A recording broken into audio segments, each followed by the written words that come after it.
Quand on est à la guerre, même si on la raconte, même si on la filme, on n'y pense pas. On pense pas à la guerre, on pense à faire une image, on pense à recueillir un son, on pense à l'hôtel qu'on va trouver le soir, on pense à quoi? Alors on pense d'abord au reportage. On pense au bon reportage. Donc le bon reportage, c'est en général celui qu'on ramène. On imagine toutes ces scènes, c'est-à-dire qu'on vit au plus près des gens, on vit tous ces instants, quoi, avec des sourires, avec des tristesses, avec plein d'éléments qui vont faire que ce reportage va avoir une densité extrême. Enfin, on essaie de lui donner une densité extrême en restant évidemment soft dans ce qu'on va raconter ou dans ce qu'on va montrer, puisque c'est diffusé à des heures de grande écoute et on sait que les téléspectateurs verront un dixième de ce que l'on a vécu nous dans la journée ou de ce que l'on a vu, avec des scènes qui sont en général assez traumatisantes. Je pense que si on montrait à l'antenne ce que nous voyons réellement dans une journée, et ce que nous vivons, peut-être qu'il y aurait moins de guerre. Vous savez, ça serait l'histoire du paquet de cigarettes où on met des images un peu crues pour inciter les gens à ne plus fumer. Je pense que si on montrait exactement ce qu'est réellement la guerre, peut-être que ça calmerait certaines ardeurs, je ne sais pas. Mais on ne s'habitue pas. On ne s'habitue pas. C'est pas parce qu'on est blindé qu'on n'a pas des émotions. Les émotions, on les a, elles sont là, elles sont en nous. C'est comme la peur. On l'a. Et heureusement, si demain j'ai plus peur, si demain j'ai plus d'émotions, j'arrête immédiatement ce boulot. Parce que ça ne sera pas possible, je ne pourrai plus tourner. Le plus dur, c'est le retour, en fait. Le plus dur, c'est de s'habituer à revenir dans un monde que je qualifierais de normal. Et d'essayer d'oublier les scènes qu'on a vues, parce qu'en fait, ces scènes, elles nous hantent.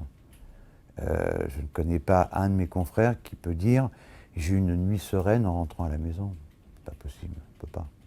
Ou alors on n'a plus d'émotions, mais je ne connais pas, en fait, tous les gens que je connais dans ce milieu sont des gens qui, justement, ont énormément d'émotions. Parce que même si, effectivement, le métier de grand reporter ou le métier de correspondant de guerre, on a l'habitude, où on s'imagine, où les gens s'imaginent que ce sont des espèces de carapaces, des hommes durs, etc. Non, c'est pas vrai. On a effectivement des émotions qui sont peut-être même beaucoup plus fortes que celles des autres. Et lorsqu'on rentre à la maison, oublier ces scènes, c'est impossible. On ne peut pas. On ne peut pas avoir une nuit sereine. On ne peut pas regarder ses enfants normalement. On ne peut pas regarder sa femme normalement. Il y a plein de choses. On ne peut pas regarder. Moi, c'est vrai que quand je rentre, j'ai besoin de souffler. J'ai besoin, dans l'absolu, ce qui serait bien, ça serait presque une sorte d'échappatoire, un sas, où on puisse se retrouver tout seul et revenir à une vie normale.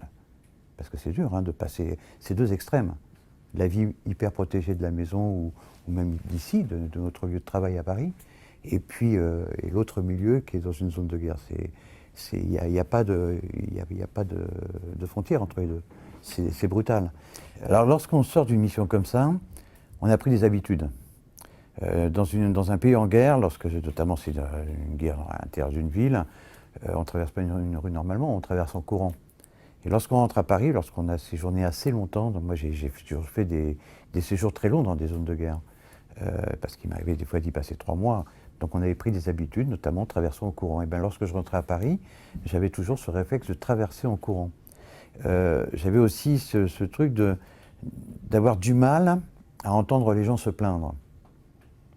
C'était insupportable pour moi, d'entendre des gens se plaindre. Et même d'entendre mes enfants se plaindre.